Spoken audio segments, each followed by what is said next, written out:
Transcription হাজার বছর আগের আরব মরুভূমি, যেখানে বীরত্ব আর দানশীলতার গল্প মিশে থাকত বালুকণায়। আরবের সেই সময়ের সবচেয়ে বড় দানবীর ছিলেন হাতেম তাই, যার নাম ছড়িয়ে পড়েছিল দিগন্ত জুড়ে।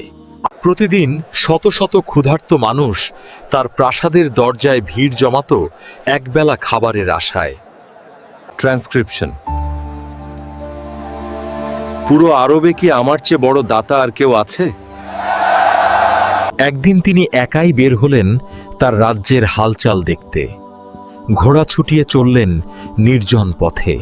তপ্ত রোদে পুড়ে এক যুবককে দেখলেন, যে প্রাণপণ পরিশ্রমে কাঠ কাটছিল। তার শরীর ঘামে ভেজা, তার পিঠে বিশাল এক কাঠের বোঝা।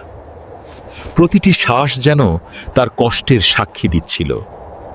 ট্রান্সক্রিপশন হে যুবক, তুমি এত কষ্ট করছো কেন? জানো না হাতেম তাই আজ খানা খাওয়াচ্ছেন? The young man paused. Hatem Tai said to him, "Everyone is going there. Why are you increasing your own suffering?"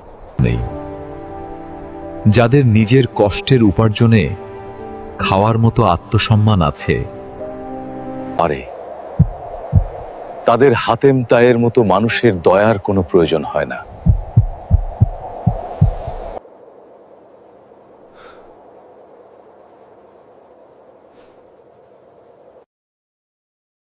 তিনি বুঝলেন দান করার চেয়েও বড় গুণ হল আত্মসম্মান নিয়ে বেঁচে থাকা। ওই কাঠুরেই হলো শ্রেষ্ঠ মানুষ। এই গল্প আমাদের শেখায়, কারো দয়ার মুখাপেক্ষী না হয়ে নিজের চেষ্টায় বেঁচে থাকাই ইসলামের প্রকৃত শিক্ষা।